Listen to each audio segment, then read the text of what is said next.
dulu ya, Kak. Oke. Jadi itu teman-teman, jadi Kak Sari juga udah tadi sedikit memperkenalkan diri.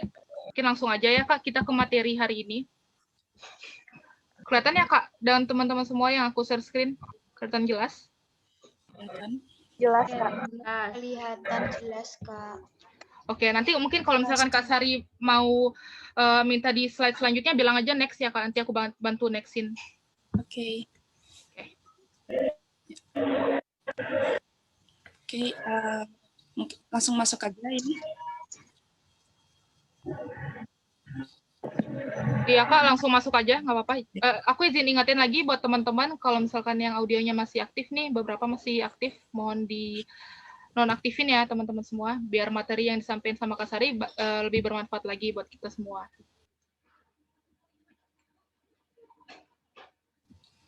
Oke. Ya, izin membawakan ini ya teman-teman. Jadi kita mulai dari jalur masuk kedokteran UGM. Nah, jalur masuk kedokteran UGM ini ada 4 yang tertera di layar. Seperti yang kita ketahui, pastinya SNMPTN, SBMPTN, ujian tulis mandiri atau biasa disebut dengan UTUL, dan juga IUP program, International Undergraduate Program. Nah, aku singgung dulu yang IUP ini. IUP ini cuman beberapa di UGM. Nah, salah satunya di kedokteran UGM. Dan IUP ini juga ada 3 intake. Intake 1, intake 2, dan intake 3. Nah, untuk tesnya sendiri itu beda dari SBMPTN dan UTUL UGM.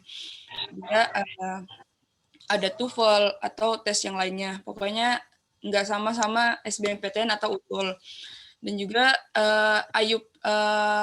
program IUP ini dia buka pendaftarannya pada saat sebelum SNMPTN. Jadi teman-teman masih di SMA itu lagi persiapan ujian mungkin itu sudah mulai buka IUP ini, intake IUP ini. Nah, mungkin itu gambaran singkatnya ya untuk yang intake IUP.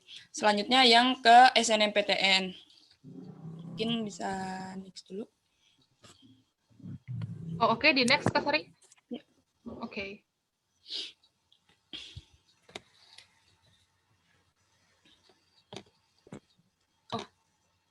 Balik dulu. Oke, ini dulu yang sebelumnya. Maaf ya.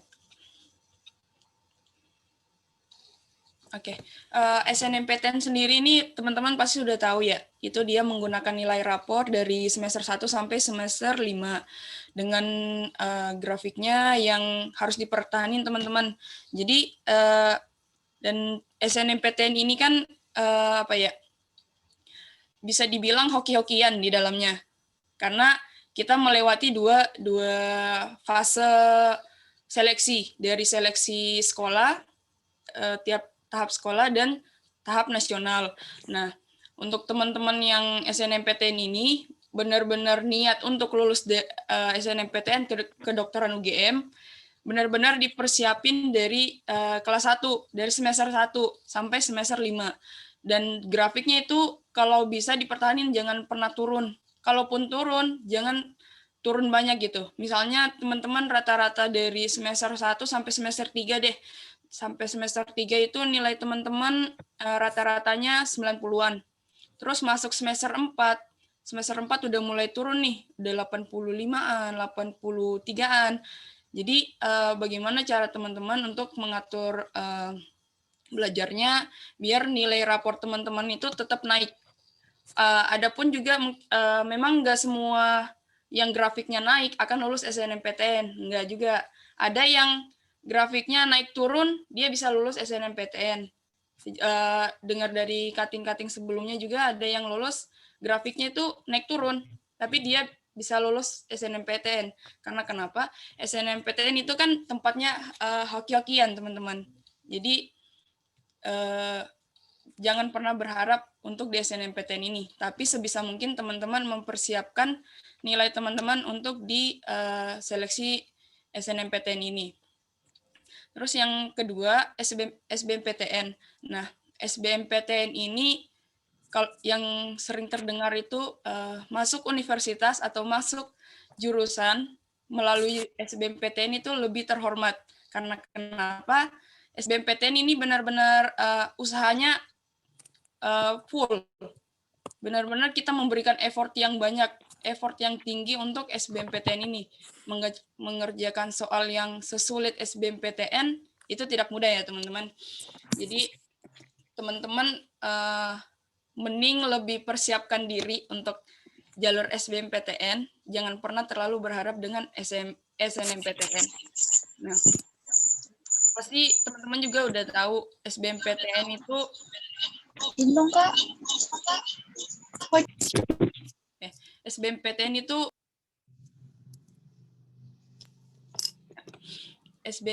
itu mengerjakan soal.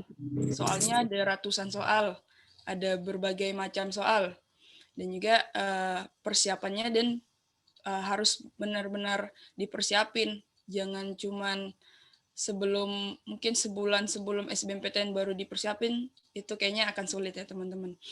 Terus untuk ujian tulis mandiri ini, atau biasa disebut UTUL UGM, dia itu hampir sama dengan SBMPTN. Cuman bedanya itu UTUL UGM tingkat kesulitan soal dibandingkan dengan SBMPTN itu lebih mudah.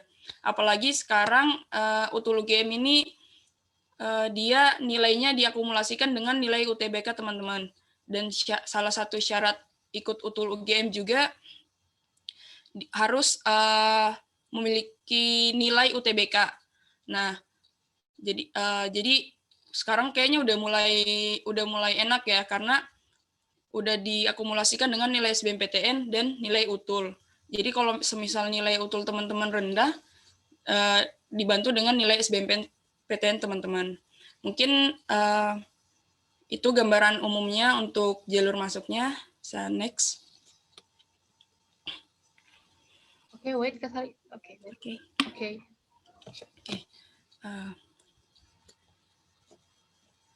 Untuk alasan mengapa ingin jadi dokter ya, yang pastinya ingin bermanfaat bagi kehidupan orang lain.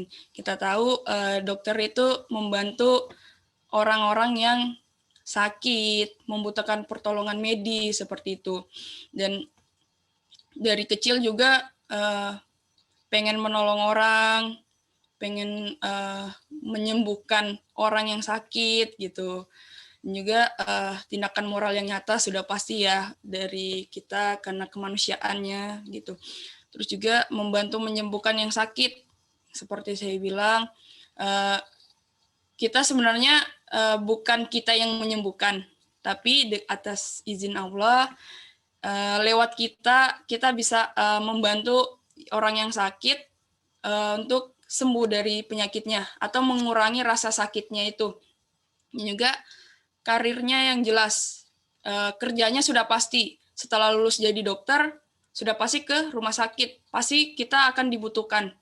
Dimanapun itu, pasti kita dibutuhkan untuk menjadi dokter. Entah di puskesmas, di klinika, atau dokter keluarga, dokter timnas juga bisa.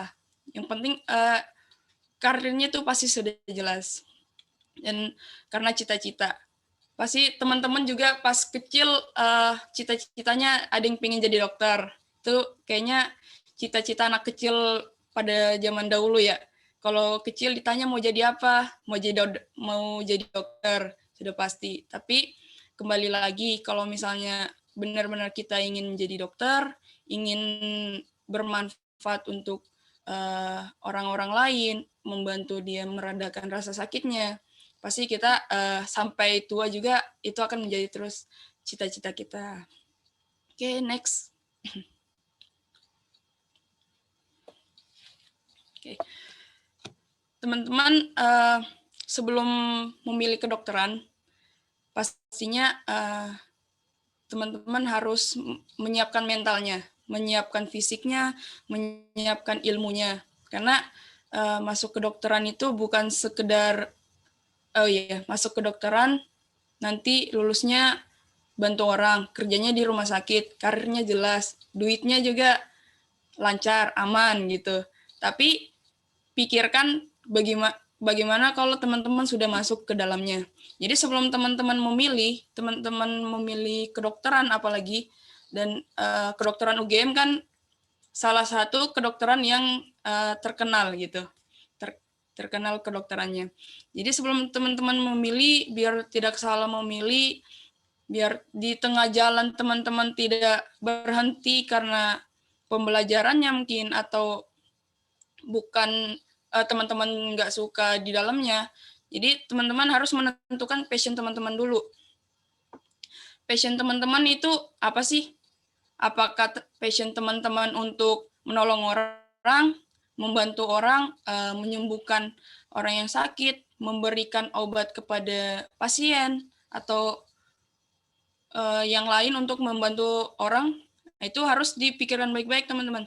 Kalau teman-teman nggak punya passion di situ, akan sulit juga teman-teman nanti jalaninya ke depannya bagaimana.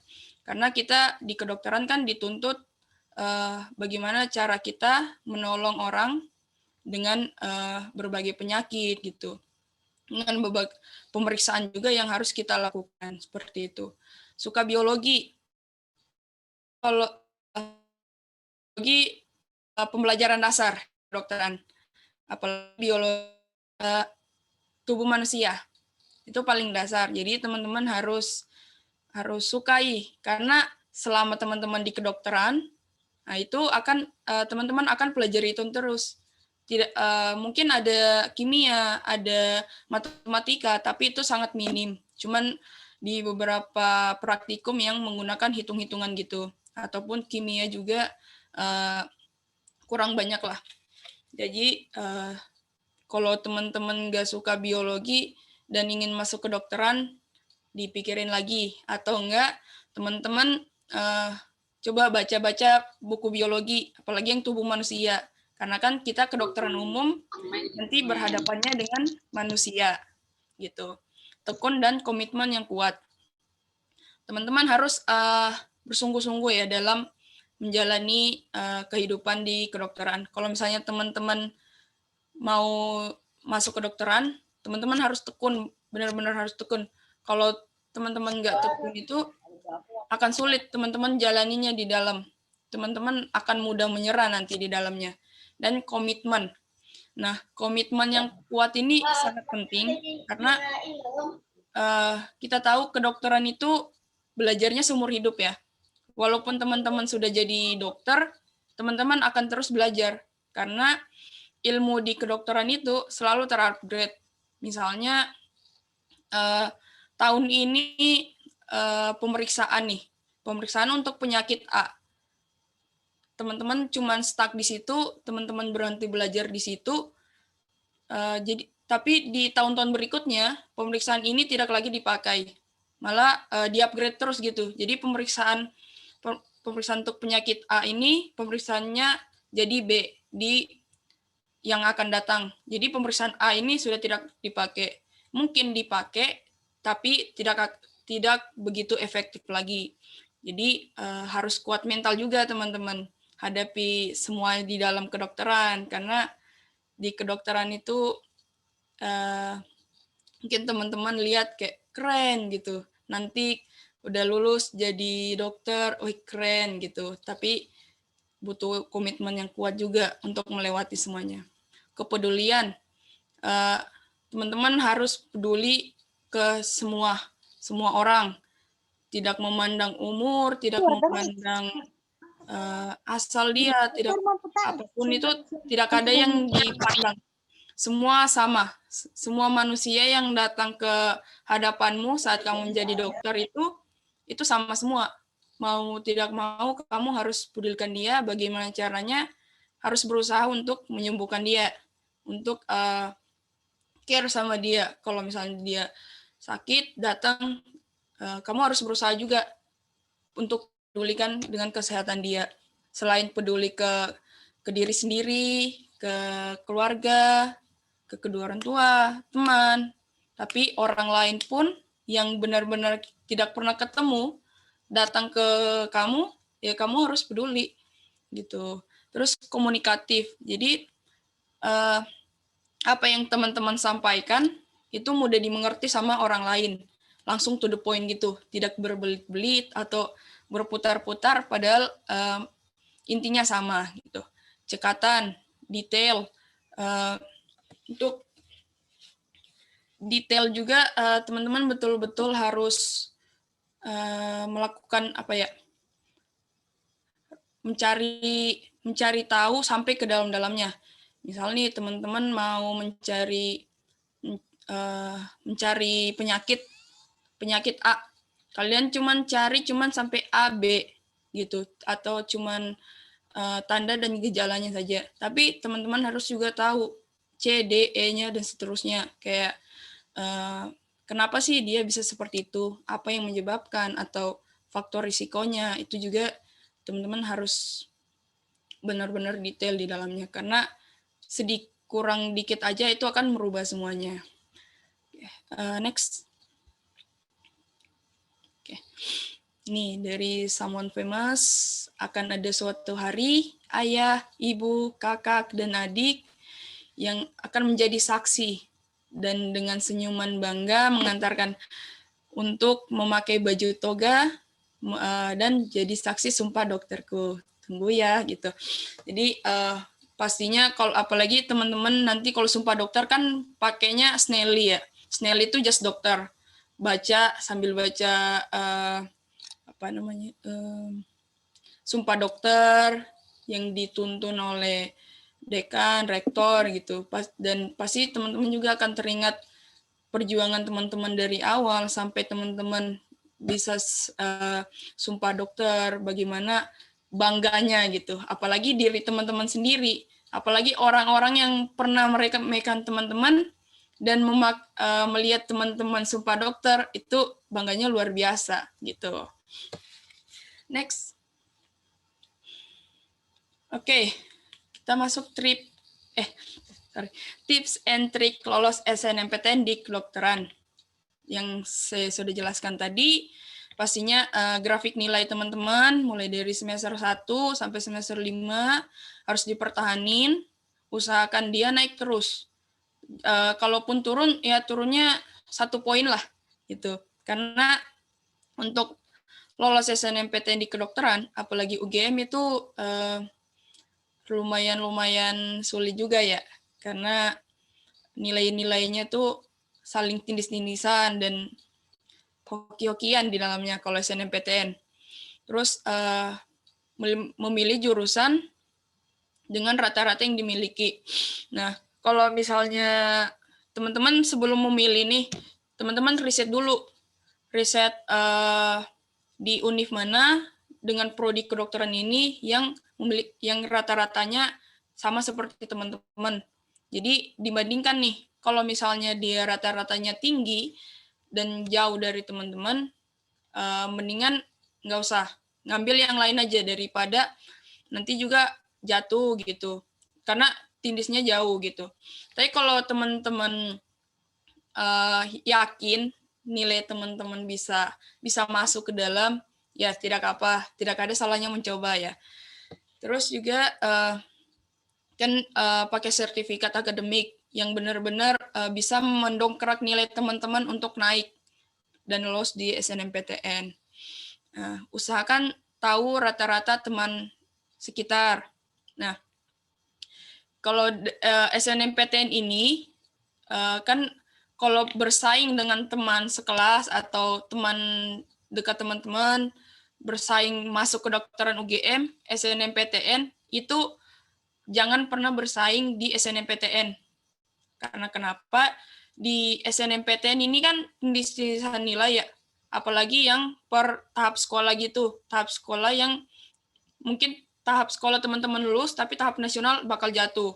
Jadi mendingan kalau misalnya teman-teman harus tahu rata-rata teman sekitar untuk jadi acuan. Kalau misalnya dia lebih tinggi dari teman, dari nilai rata-rata teman-teman, mendingan teman-teman mengambil jurusan yang lain atau di universitas yang lain dengan kedokteran. Tapi teman-teman harus riset dulu gitu.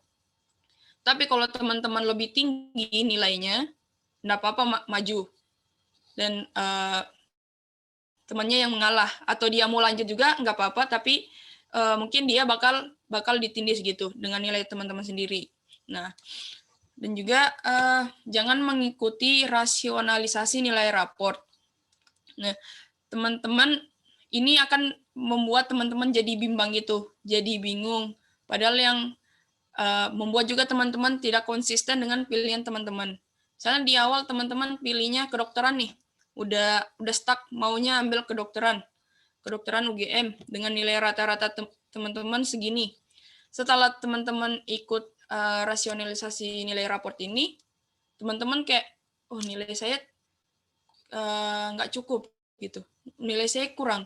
Tapi kan itu kurang akurat karena kita nggak tahu dari pusatnya sendiri.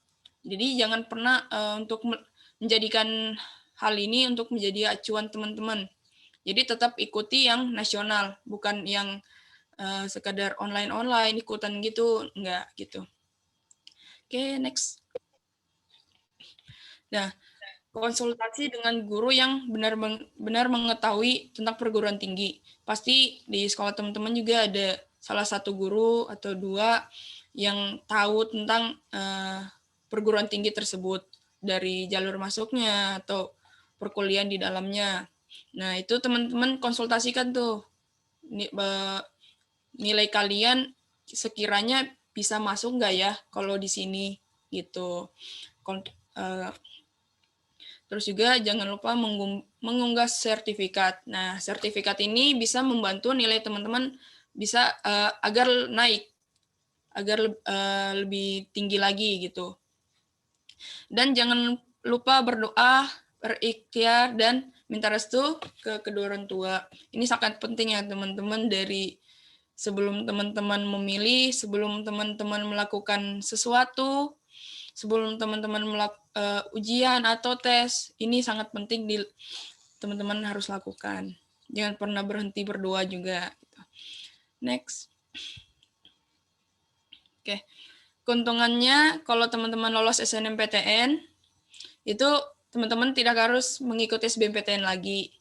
Yang pastinya itu akan sulit ya, mengerjakan beberapa ratus soal dengan harus berpikir lebih kuat lagi, itu teman-teman tidak harus melewati itu. Dan berkesempatan mempersiapkan perkuliahan lebih dini. Jadi teman-teman kalau udah lulus SNMPTN, kedokteran UGM, teman-teman sudah bisa nih, udah punya gambaran. Saya sudah lulus, berarti tugasnya teman-teman riset tentang kedokteran UGM itu bagaimana, pembelajarannya bagaimana. Jadi teman-teman sudah punya bekal di awal. Oh nanti di kedokteran UGM belajarnya seperti ini. Jadi teman-teman sudah persiapkan di awal gitu. Jadi pas masuk, teman-teman udah punya bekal. Oh ini yang saya sudah pelajari sebelum masuk gitu. Jadi benar-benar bukan orang yang buta arah gitu. Masuk udah punya bekal gitu. Dan menjadi benang merah untuk alumni sekolahmu. Pastinya sangat bangga ya untuk teman-teman yang lolos SNMPTN di kedokteran UGM. Dan orang-orang yang mungkin pernah menganggap remeh teman-teman, pasti sangat wow, keren gitu. Pasti mereka akan mengubah pikiran mereka, dan mungkin mereka juga menyesal ya pernah meremehkan teman-teman. Nah, itu juga bisa dijadikan pencapaian untuk membanggakan diri teman-teman dari hasil usaha teman-teman sendiri. Gitu. Next. Oke, nah, yang seperti saya katakan tadi, jangan pernah berharap dengan SNMPTN karena kita nggak pernah tahu berapa persen yang diambil dari SNMPTN. Kayaknya biasa berubah-berubah tiap tahunnya. Mendingan dan jangan pernah mungkin teman-teman sangat yakin lulus di SNMPTN, tapi teman-teman tidak punya plan B. Kalau semisal teman-teman nggak lulus di SNMPTN, persiapkan diri untuk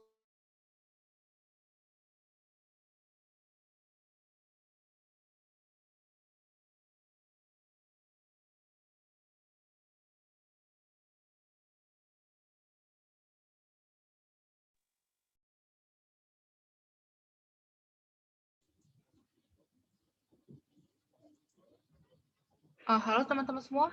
Kak Sari kayaknya jaringannya kurang bagus ya? Mas ya ngambil dari bos. Jaringannya Udah, oke. Bener aku bantu share screen ulang ya, Kak? Bentar. Sampai gimana tadi? Oh, ini. Oke, ini ya Kak tadi. ya maaf ya jaringannya agak kurang bagus. Ya, jadi teman-teman kalau misalnya udah daftar SNMPTN nih, teman-teman nggak usah terlalu pikirkan SNMPTN. Mendingan teman-teman lebih memikirkan untuk SBMPTN atau jalur mandiri. Karena ini ada 3 poin nih. Tidak semua usaha dapat diapresiasi. Yang penting teman-teman mau aja berjuang. Berjuang terus, walaupun teman-teman gagal, jangan pernah berhenti. Terus aja maju untuk menggapai apa yang teman-teman inginkan, cita-cita teman-teman tadi. Nah, dan juga gagal SNMPTN ini bukan berarti teman-teman kurang kompeten atau nilai teman-teman kurang bagus, nilai teman-teman tidak tinggi. Enggak. Itu karena mungkin teman-teman bukan jalannya di situ. Mungkin teman-teman jalannya di SBMPTN, mungkin biar dilihat teman-teman lebih berusaha atau enggak gitu. Dan juga hidup itu bukan perlombaan, tidak ada menang kalah, kemenangan dan gagal itu yang dibikin society. Itu sudah biasa ya juga kalau menang kalah, dan jangan pernah berhenti kalau teman-teman kalah atau segala macam. Itu cuman ujian, teman-teman. Next.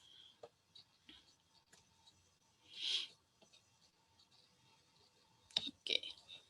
Tips belajar biar nggak bosan. Nih, yang pertama tetap bangun pagi.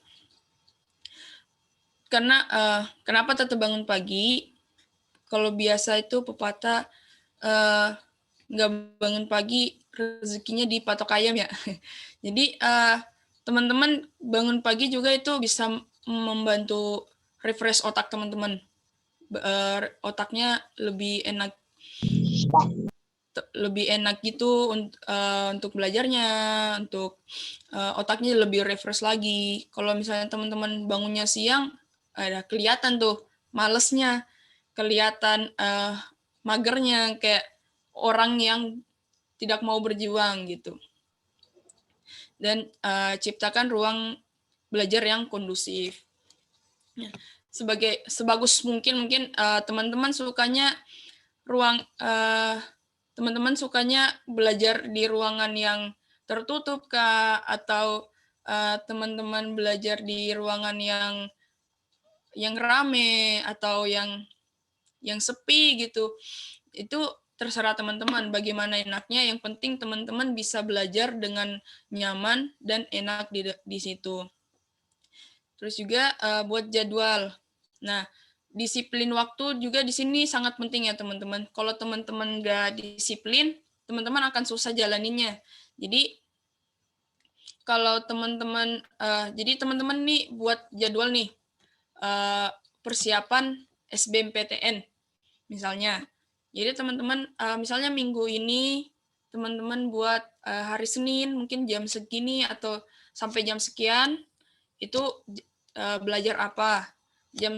Terus istirahat jam sekian, sampai jam sekian itu belajar apa, tentang apa gitu. Jadi benar-benar di konsep gitu, biar teman-teman juga tidak bosan, belajarnya monoton terus. Jadi dicampur-campur mungkin, terserah teman-teman bagaimana jadwalnya, yang penting betul-betul diatur dan harus disiplin. Jangan, kalau semisal teman-teman misal hari ini jadwal belajar matematika, tapi teman-teman karena mager, jadi teman-teman tidak melakukan, malah teman-teman tidur-tiduran, nonton drakor, yang suka drakor. Nah, itu harus teman-teman ganti jadwalnya. Mau nggak mau harus diganti, biar teman-teman tetap konsisten untuk belajarnya. Yang keempat, games. Nah, games ini jangan terlalu sering ya. sesekali aja. Kalau misalnya teman-teman udah bosan, silakan main games, tapi dibatasin. Jangan main terus sampai berjam-jam sampai lupa belajar, itu jangan. Itu buat teman-teman akan malas di kemudian harinya untuk belajar lagi. Itu. Jadi ini gamesnya untuk scroll TikTok ya. Gamesnya ini untuk selingan aja. Kalau misalnya udah bosan, main paling beberapa menit atau segames kah. Habis itu istirahat, buka-buka info untuk masuk PTN, terus belajar gitu. Ya, next. Nah, nih cukup telaten, Mohon ulet. maaf, Kak Sari. Ya. Bentar aku stop share dulu, Kak. Soalnya ada tulisan agak ngeganggu. Aku share ulang ya, Kak.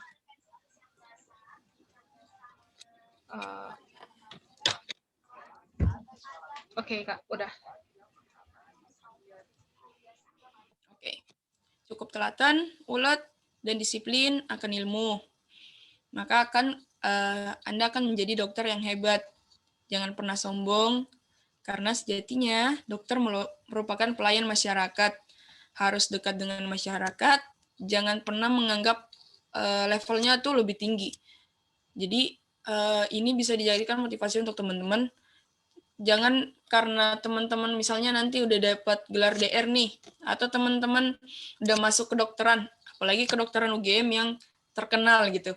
Jangan pernah sombong kayak, saya di kedokteran nih, saya gini-gini. Enggak, jangan seperti itu. Karena kita juga semua manusia. Kalau bisa, kita juga disebut ini dokter pelayan masyarakat. Kita itu pelayan sebenarnya untuk masyarakat gitu. Jadi, jangan pernah sombong dengan apa yang teman-teman miliki. Tapi syukuri apa yang teman-teman miliki. Next. Oke. Ini materi UTBK untuk 2021, ada TPS, kemampuan penalaran, kemampuan kuantitatif, pengetahuan umum dan pemahaman umum, kemampuan memahami bacaan dan menulis.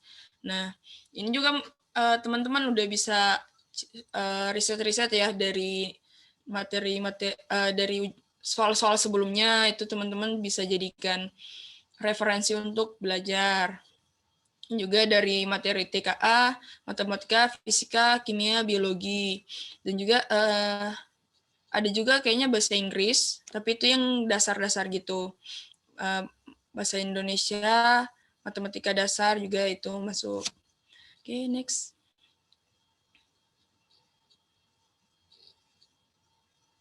Oke. Nih, tips untuk SBMPTN nih, biar teman-teman bisa lolos UGM. Lolos SBMPTN kedokteran UGM. Dan ini yang pertama, jangan cuma perbanyak latihan soal, tapi teman-teman juga harus memahami konsepnya. Kalau teman-teman cuma latihan soal nih, cuma ngerjain soalnya aja tanpa teman-teman memahami konsepnya, itu ketika teman-teman mengerjakan soal yang sebenarnya itu konsepnya sama, soalnya cuma dibolak-balik, kan kadang ada soalnya dibolak-balik tapi cara pengerjaannya konsepnya itu sama. Jadi kalau teman-teman tidak memahami konsepnya, itu akan pasti teman-teman bilang itu sulit. Padahal teman-teman sebelumnya udah pelajarin itu, hanya saja teman-teman tidak pahami konsepnya gitu. Rajin ikut tryout yang kayak tryout online kah atau offline yang dilakukan oleh kampus-kampus lain yang untuk kedokteran, khususnya kedokteran sendiri, itu juga bisa menjadi referensi teman-teman biar teman-teman lebih terlatih lagi dalam mengerjakan soal. Dan juga skor yang diperoleh. Nah, itu bisa dijadikan referensi juga teman-teman. Kalau misalnya skornya segini, misalnya skor teman-teman ikut tryout itu sekitar 560.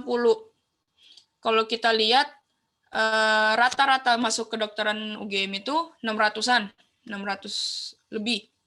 Nah, mungkin teman-teman lihat nih kurangnya teman-teman di mana. Berarti karena masih kurang, teman-teman harus lebih usaha lagi, lebih berusaha keras lagi. Teman-teman harus menggali lagi, mencari referensi lebih banyak lagi untuk menaikkan nilai-nilainya lagi. Kalau misalnya ada 3 out lagi, teman-teman ikut lagi nih. Oh, nilainya udah mulai naik. Cari lagi kekurangannya di mana. Tetap harus apa ya? Kalau misalnya masih kurang, ya teman-teman cari kurangnya di mana, teman-teman usaha lagi gitu. Jadi jangan pernah berhenti berusaha. Dan mencari informasi yang sedetail dan sebanyak mungkin tentang UTBK. Banyak juga di Google atau tanya teman-temannya atau cuttingnya yang udah pernah melewati gimana pengalamannya, itu bisa menjadikan referensi teman-teman. Pantau peluangnya dari PTN-nya, dari jurusannya sendiri. Tapi kalau teman-teman tetap nekat dan teman-teman yakin, ya jalan aja. Kita nggak pernah tahu usaha kita yang mana yang akan diberhasilkan gitu. Dan juga jangan pernah lupa berdoa, berikhtiar, dan minta restu ke kedua orang tua. Oke, next.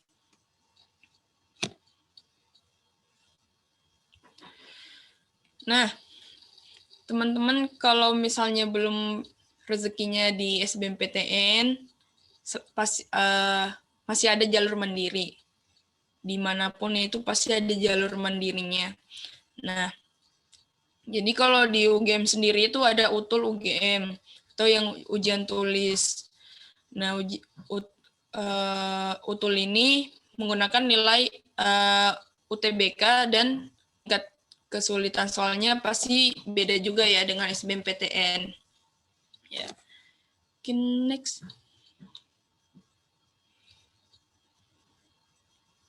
Oke. Nah, prosedur untuk UTUL UGM itu ini ya, ada 4.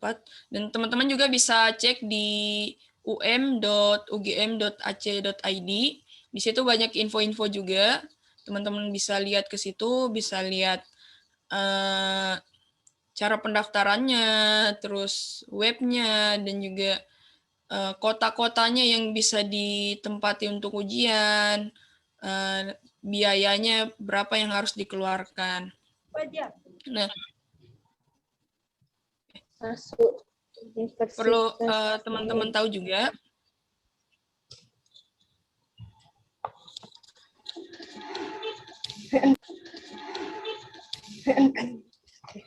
jadi UTUL mandiri UGM ini sendiri, jadi dari pengalaman saya ya, setelah saya masuk ke kedokteran UGM melalui mandiri ini, pasti banyak yang bertanya-tanya uangnya berapa sih yang dikeluarkan untuk masuk ke kedokteran UGM melalui mandiri ini. Nah, jadi perlu teman-teman ketahui untuk masuk ke keluarkan uang pendaftaran. Kalau sudah lulus itu baru mengeluarkan UKT. Selain itu tidak ada mengeluarkan uang apapun. Next.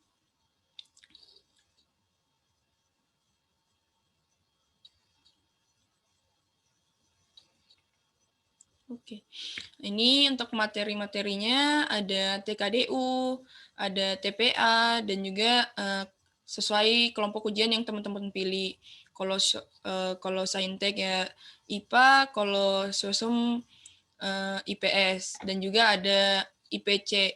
IPC kalau nggak salah itu gabungan antara Saintek dan Sosum, atau teman-teman yang mau lintas jurusan bisa pakai itu. Next.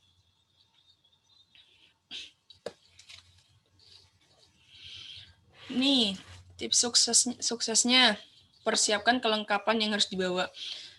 Di SBMPTN juga persiapkan kelengkapannya. Jadi ada beberapa berkas yang harus dibawa pada saat tes. Jadi kan sangat disayangkan kalau teman-teman udah semangat, udah mempersiapkan segalanya untuk mengikuti ujiannya, tapi teman-teman tidak membawa berkas yang harus di-store kan, yang harus diberikan ke pengawasnya, itu kan bisa membuat teman-teman gagal mengikuti ujiannya. Padahal teman-teman udah siap banget nih.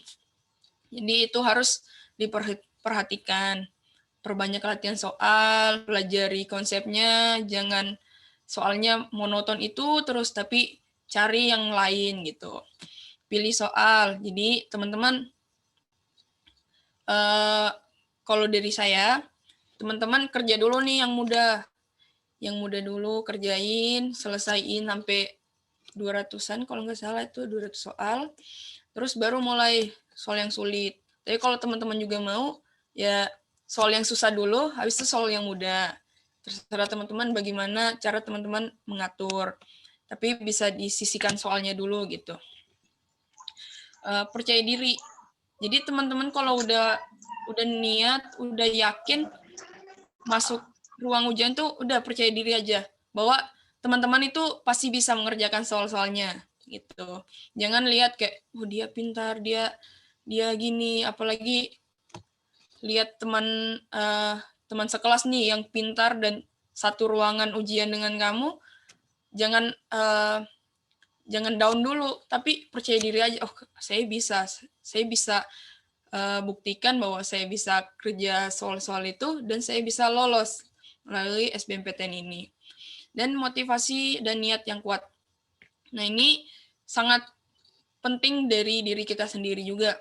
Teman-teman juga harus bisa memotivasi diri teman-teman sendiri. Kalau teman-teman sendiri tidak ada motivasi dari diri teman-teman, pasti teman-teman akan sulit jalannya. Pasti teman-teman jalannya akan terhambat. Kayak teman-teman lagi jalan atau teman-teman lagi naik kapal nih, yang ombaknya benar-benar kenceng. Pasti teman-teman akan terombang-ambing gitu.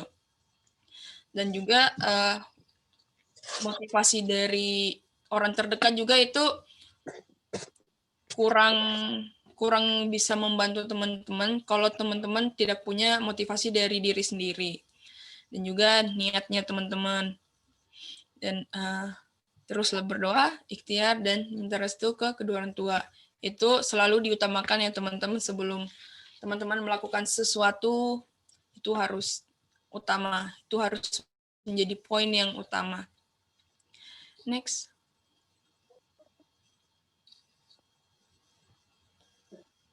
Oke. Terimanya teman-teman di Fakultas Kedokteran bukan berarti perjuangan teman-teman sudah selesai, tetapi disitulah awal perjuangan teman-teman. Jadi perjuangan teman-teman tadinya itu cuman kayak kompetisi lomba lari gitu. Teman-teman kalau udah masuk kedokteran bukan berarti saya sudah masuk kedokteran, udahlah gitu. Berarti saya sudah mencapai apa yang saya inginkan. Tidak. Tapi bagaimana lagi cara teman-teman berjuang di kedokteran itu, bagaimana teman-teman survive untuk menjalani segala kehidupan di kedokteran yang bisa dibilang tidak begitu mudah. Jadi perjuangannya harus lebih dinaikin lagi. Jangan berhenti cuma sampai situ. Dan untuk keluar dari kedokteran pun teman-teman harus berjuang lagi. Bagaimana nilainya teman-teman, dari usahanya teman-teman. Nah, itu. Terus, next. Oke. Kelak, apa yang teman-teman perjuangkan akan menjadi senyum bahagia dari seorang pasien. Nah, itu juga bisa membanggakan untuk diri teman-teman sendiri juga gitu ya. Dan mungkin next.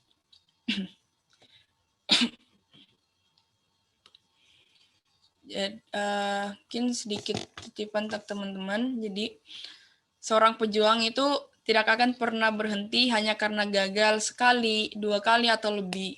Tapi seorang pejuang itu akan terus melangkah maju sampai ia mendapatkan apa yang ia inginkan. Mungkin itu dari saya. Sekian, terima kasih.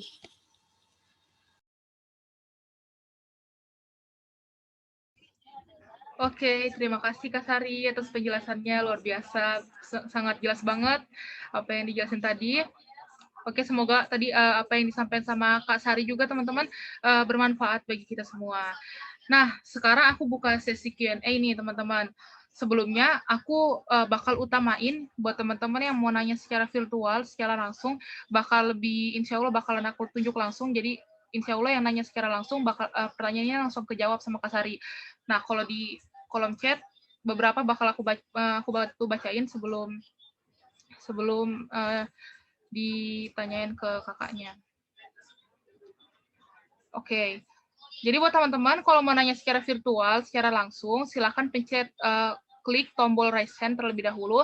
Nanti bakalan aku tunjuk buat tanya. Nah, sekarang aku bantu bacain dulu Kak Sari yang di pertanyaan di kolom komentar dulu. Ada satu nih dari Muhammad Rehan. Kak izin bertanya, kalau nilai rata-rata kira-kira yang pas, yang insya Allah lulus gitu mungkin Kak maksudnya dia, di kedokteran UGM tuh rata-ratanya berapa sih Kak kira-kira?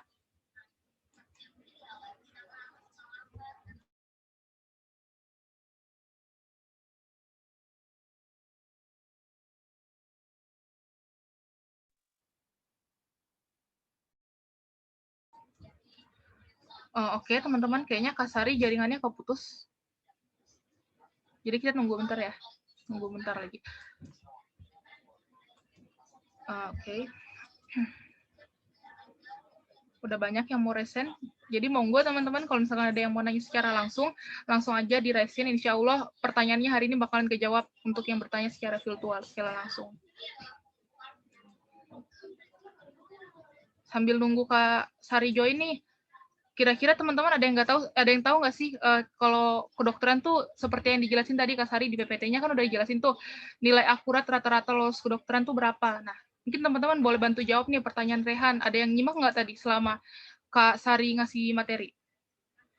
Rata-rata. 90. Nah, benar banget teman-teman, rata-rata untuk Nah, benar.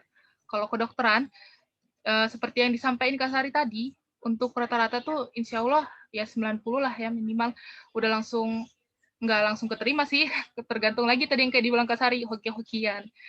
Banyak-banyak berdoa, ikhtiar, dan yang pastinya minta restu dari orang tua. Nah, ada lagi nih yang nanya teman-teman, mungkin teman-teman bisa bantu jawab juga nih. Maaf Kak, izin bertanya, saya masih kelas 10, tetapi sudah mulai ngambis kedokteran, apakah salah? Nggak ada yang salah ya, jadi buat agar, ayo, nggak ada yang salah. Benar nggak teman-teman? Nggak ada yang salah kan ya? Justru Nggak, bagus banget. Nah, gimana? Sebelum hujan. Kamu bikin aku insecure. Rasanya Nah, bener banget. Justru kita nih yang kelas 12 malah lebih insecure rasanya.